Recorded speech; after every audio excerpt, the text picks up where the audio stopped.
BBC বাংলার অধিবেশন প্রবাহতে আপনাদের স্বাগত। আজ আপনাদের সাথে লন্ডন স্টুডিও থেকে আছি মানসী বড়ুয়া, আর ঢাকায় আমার সাথে থাকছেন আকবর হোসেন।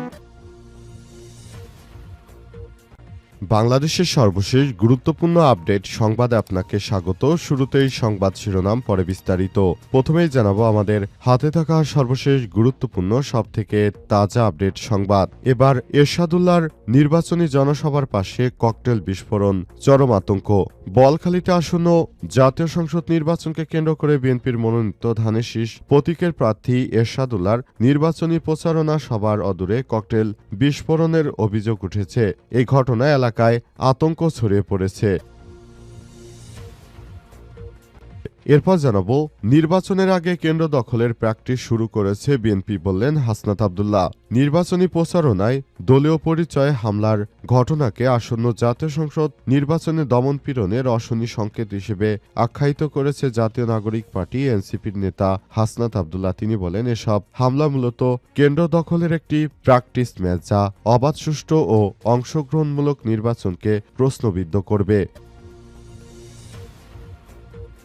এদিকে ভোট কেন্দ্রে বিশৃঙ্খলার কোনো সুযোগ নেই, ভোট সম্পূর্ণ নিরাপদ থাকবে বললেন ইসি সানাউল্লাহ। নির্বাচন commissioner EC brigadier general Sanaullah জানিয়েছেন, এবার জাতীয় সংসদ নির্বাচনে ভোটের ক্ষমতা আমাদের হাতেই থাকবে, সুতরাং ভোট কোনোভাবে বিশৃঙ্খল পরিস্থিতির মধ্যে পড়ার কোনো সুযোগ নেই বলে জানিয়েছেন তিনি মনে করেন, নির্বাচন হবে ইতিহাসের সবথেকে ভালো সুষ্ঠু মানের একটি নির্বাচন। জানাবো ডাকসু নিয়ে অশালীন ভাষা ব্যবহার জামাতের রাজনীতির দেউলিয়াপানার বহিঃপ্রকাশ, বললেন বাংলাদেশ জাতীয়তাবাদী ছাত্র দলের কেন্দ্রীয় সাধারণ সম্পাদক নাসির উদ্দিন নাসির। এবার ডাকসু নিয়ে মন্তব্য করেছে বিএনপির পক্ষ থেকে বলা হচ্ছে, ডাকসু নিয়ে জামাত ইসলাম যে অশালীন মন্তব্য করেছে, এটি জামাত ইসলামের রাজনীতির একটি দেউলিয়াপনা। তারা যে রাজনৈতিকভাবে দেউলিয়া হয়ে গেছে, এটি তার বহিঃপ্রকাশ বলে জানিয়েছেন বিএনপির এই নেতা। এবং সর্বশেষ জানাবো সাবেক প্রেসিডেন্টের মুক্তির দাবিতে রাজধানীতে ব্যাপক বিক্ষোভ। সাবেক প্রেসিডেন্টের মুক্তির দাবিতে বজ্রপাতে আহত হয়েছে মোট 89 জন নেতাকর্মী। ব্রাজিলের রাজধানী ব্রাসিলিয়ায় সাবেক প্রেসিডেন্ট জৈর বলসোনারোর সমর্থকদের সমাবেশ স্থলের কাছে বজ্রপাতের ঘটনা ঘটানো হয়েছে। এখন পর্যন্ত 89 জন আহত হয়েছে বলে জানিয়েছে দেশটি।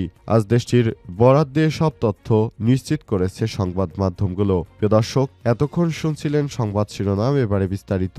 তবে তার আগে বন্ধুরা, অনুরোধ থাকবে সংবাদটিতে একটি লাইক দিন। এই চ্যানেলে আপনি নতুন হয়ে থাকলে আমাদের সংবাদটি দেখতে দেখতে চ্যানেলটি সাবস্ক্রাইব করে রাখুন। কমেন্ট করে বন্ধুরা আপনার মূল্যবান মতামত জানিয়ে দিন আপনি বিশ্বের কোন দেশ থেকে বা বাংলাদেশের কোন স্থান থেকে আমাদের সংবাদটি দেখছেন এবং শুনছেন। আর বন্ধুরা, সংবাদটি আপনার সোশ্যাল মিডিয়া ফেসবুকে শেয়ার করে বন্ধুদেরও দেখার সুযোগ করে দিন।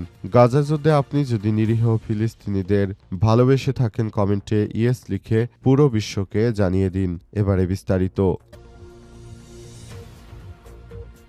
এবার এরশাদুল্লাহ নির্বাচনী জনসভার পাশে ককটেল বিস্ফোরণ। বলখালীতে আসন্ন জাতীয় সংসদ নির্বাচনকে কেন্দ্র করে বিএনপির মনোনীত ধানের শীষ প্রতীকের প্রার্থী এরশাদুল্লাহ নির্বাচনী প্রচারণার সবার অদূরে ককটেল বিস্ফোরণের অভিযোগ উঠেছে। এই ঘটনায় এলাকায় আতঙ্ক ছড়িয়ে পড়লে কোনো হতাহতের খবর পাওয়া যায়নি। আজ সন্ধ্যা 6:30টার দিকে উপজেলার পূর্ব কদুরখিল উচ্চ বিদ্যালয়ের সামনে ঘটনা ঘটে। প্রত্যক্ষদর্শীরা জানান, ওই সময় এরশাদুল্লাহর নির্বাচনী সভা চলছিল। হঠাৎই জনসভা থেকে কিছুটা দূরে বিকট শব্দে বিস্ফোরণ হলে নেতাকর্মী এবং সাধারণ মানুষের মধ্যে আতঙ্ক ছড়িয়ে পড়ে। এই ঘটনার পর সভাস্থলে কিছু সময় বিশৃঙ্খল পরিবেশ সৃষ্টি হলেও দ্রুত পরিস্থিতি সামলে নিয়েছে এবং বর্তমানে সেখানে পরিস্থিতি ভালো অবস্থানে রয়েছে বলে আইনশৃঙ্খলা রক্ষাকারী বাহিনীর সদস্যরা নিশ্চিত করেছে। তারা জানিয়েছে, এবারের জাতীয় সংসদের নির্বাচনের আগে যারা এই ধরনের অনাকাঙ্ক্ষিত ঘটনা ঘটাতে চাইবে, তাদের বিরুদ্ধে আমাদের অ্যাকশন সর্বোচ্চ গতিতে থাকবে বলে তারা নিশ্চিত করেছে এবং জানিয়েছে, এবার জাতীয় সংসদ নির্বাচনকে সুষ্ঠু সুন্দর করে তোলার জন্য আমরা সবভাবে প্রস্তুতি গ্রহণ করেছি এবং আমরা মনে করি নির্বাচনটি হবে ইতিহাসের সবথেকে ভালো এবং সুষ্ঠু একটি নির্বাচন বলে নিশ্চিত করা হয়েছে এবং নির্বাচনে কোনো বাধা থাকবে না এবং এই নির্বাচনটা হবে ইতিহাসের সবথেকে সুষ্ঠু সুন্দর একটি গ্রহণযোগ্য নির্বাচন। নির্বাচনের মধ্য দিয়ে মূলত এবার বড় ধরনের পরিবর্তন দেখবে বাংলাদেশ, তাই সেভাবেই বাংলাদেশ প্রস্তুতি নিচ্ছে বলে জানিয়েছে তারা। নির্বাচনের আগে কেন্দ্র দখলের প্র্যাকটিস শুরু হয়ে গেছে বললেন হাসনাত আব্দুল্লাহ। নির্বাচনী প্রচারণায় দলীয় পরিচয় হামলার ঘটনাকে আসন্ন জাতীয় নির্বাচনে দমনপীড়নের অশনি সংকেত হিসেবে আখ্যায়িত করেছে জাতীয় নাগরিক পার্টি এনসিপি নেতা হাসনাত আব্দুল্লাহ। তিনি আরও বলেছেন, এসব হামলা মূলত কেন্দ্র দখলের একটি প্র্যাকটিস ম্যাচ, যা অবাধ, সুষ্ঠু ও অংশগ্রহণমূলক নির্বাচনের পথে বড় বাধা হয়ে দাঁড়িয়েছে। আজ রাজধানীর আগারগাঁওয়ে নির্বাচনী ভবনে প্রধান নির্বাচন কমিশনার সিসির সঙ্গে বৈঠক শেষে সাংবাদিকদের এসব কথা বলেছেন হাসনাত আব্দুল্লাহ। তিনি মনে করেন, এবার জাতীয় সংসদ নির্বাচনে ভোট ডাকাতির সর্বোচ্চ প্রচেষ্টা করবে বিএনপির সন্ত্রাসীরা। এই সন্ত্রাসীদের বিরুদ্ধে সবাইকে ঐক্যবদ্ধভাবে রুখে দাঁড়ানোর আহ্বান জানিয়েছেন হাসনাত আব্দুল্লাহ। তিনি মনে করেন, এবার জাতীয় সংসদ নির্বাচনটা সুষ্ঠু সুন্দরভাবে করার জন্য আমাদেরকে আরও বেশি দায়িত্বশীল ভূমিকা পালন করতে হবে এবং যার যার জায়গা থেকে সবাইকে সঙ্গে নিয়ে নতুন বাংলাদেশ গড়ে তুলতে চাই বলে জানিয়েছেন হাসনাত আব্দুল্লাহ। সেজন্য তিনি সবাইকে সতর্ক থাকার বিষয়টি নিয়ে আহ্বান জানিয়েছেন। তিনি মনে করেন, জাতীয় সংসদ নির্বাচনকে ভণ্ডুল করার জন্য যে ষড়যন্ত্র বিএনপি করছে, এদের এই ষড়যন্ত্রকে সম্পূর্ণরূপে রুখে দিতে হবে। এই ষড়যন্ত্র মোকাবেলা করার জন্য আমাদের সবাইকে একসঙ্গে থাকতে হবে বলে জানিয়েছেন তিনি মনে করেন, নতুন বাংলাদেশ গড়ে তুলতে হলে চাঁদাবাজদের কোনোভাবেই ক্ষমতায় যেতে দেওয়া হবে না। যদি এই ধরনের ব্যক্তিরা আবারও ক্ষমতায় যেতে পারে, যারা ঋণখেলাপি টাকা বিদেশে পাচার করে, এই ধরনের ব্যক্তিরা যদি আগামী জাতীয় সংসদ নির্বাচনে ক্ষমতায় যেতে পারে, সেটা আমাদের জন্য বড় ধরনের সমস্যা সৃষ্টি করবে। বাংলাদেশকে আবারও তারা ঋণখেলাপি করে ফেলবে বলে জানিয়েছেন। অন্তর্বর্তীকালীন সরকারের প্রধান উপদেষ্টা প্রফেসর ডক্টর মোহাম্মদ ইউনূসের সরকার যেন নতুন বাংলাদেশ গড়ে তুলতে পারে, সেই জন্য তাকে সুযোগ করে দিতে হবে এবং আমরা সেই সুযোগ করে দেওয়ার পক্ষেই হাঁটছি বলে জানিয়েছেন হাসনাত আব্দুল্লাহ। ভোটকেন্দ্রে বিশৃঙ্খলার কোনো সুযোগ নেই, ভোট সম্পূর্ণ নিরাপদ থাকবে বলল ইসি সানাউল্লাহ। নির্বাচন কমিশন ইসি ব্রিগেডিয়ার জেনারেল অবসরপ্রাপ্ত আবুল ফজল সানাউল্লাহ বলেছেন, ভোটকেন্দ্রে কেউ বিশৃঙ্খল পরিবেশ তৈরি করতে পারবে না। কেন্দ্রে প্রভাব খাটানো, অযথা ভিড় জমানো কিংবা আচরণবিধি লঙ্ঘনের কোনো সুযোগ থাকবে না। আচরণবিধি যেভাবে নির্ধারণ করা হয়েছে তা কঠোরভাবে অনুসরণ করতে হবে। আজ ২৬শে জানুয়ারি দুপুরে চাঁদপুর জেলা প্রশাসকের কার্যালয়ে সংবাদ সম্মেলন কক্ষে রক্ষাকারী সেল এবং ভিজিলেন্স ও অবজারভেশন টিমের সঙ্গে মতবিনিময় সভায় প্রধান অতিথির বক্তব্যে তিনি এসব কথা বলেছেন। ইসি সানাউল্লাহ বলেন, রাজনৈতিক দল, প্রার্থী এবং জনগণের কাছে আমরা নিশ্চিত করতে চাই যে ভোট নিরাপদে। আমাদের হাতেই দায়িত্ব রাখতে হবে, ক্ষমতা আমাদের হাতেই। তিনি আরো বলেন, নির্বাচন কমিশনের মূল লক্ষ্য হচ্ছে একটি সুষ্ঠু, অবাধ ও নিরপেক্ষ নির্বাচন দেয়া এবং এই নির্বাচনের মধ্য দিয়ে নতুন করে সবকিছু সুন্দরভাবে গড়ে তোলাই আমাদের একমাত্র এবং প্রধান লক্ষ্য বলে জানিয়েছেন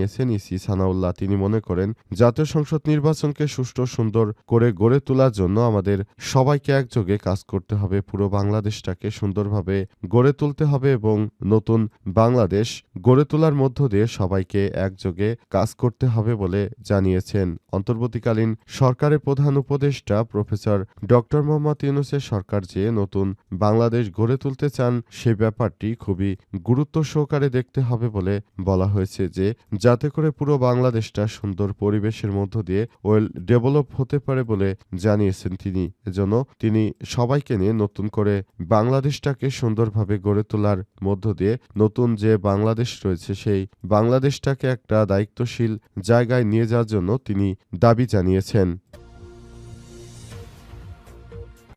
ডাকসু নিয়ে অশালীন ভাষা ব্যবহার জামাতের রাজনীতির দেউলিয়াপনার বহিঃপ্রকাশ বললেন বাংলাদেশ জাতীয়তাবাদী ছাত্রদলের কেন্দ্রীয় সাধারণ সম্পাদক নাসির উদ্দিন নাসির।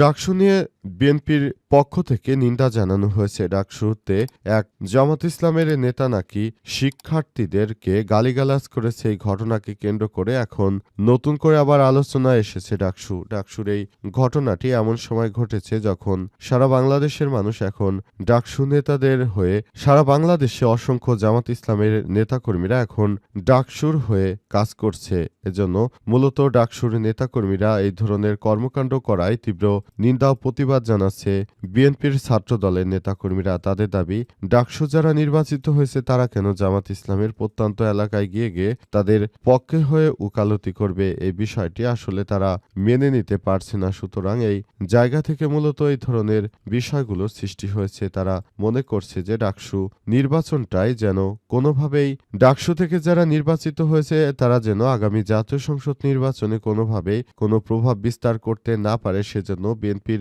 নেতাকর্মীরা সবাই একাট্টা হয়েছে। তারা জানিয়েছে কোনোভাবেই সাদিক কায়েম সহ যারা রয়েছেন তাদেরকে আমরা জামাত ইসলামের কোনো কাজে ব্যবহৃত হতে দেব না। কিন্তু সাদিক কায়েম সহ যারা রয়েছেন তারা সবাই কিন্তু চাচ্ছে আগামী জাতীয় সংসদ নির্বাচনে জামাত ইসলামের হয়ে কাজ করতে। বিষয়টি সেদিকেই গড়াচ্ছে এবং সেভাবেই কাজ করা হচ্ছে বলে দেখা যাচ্ছে। তবে মূল বিষয়টি কোন দিকে যায় সেটি এখন দেখার বিষয়।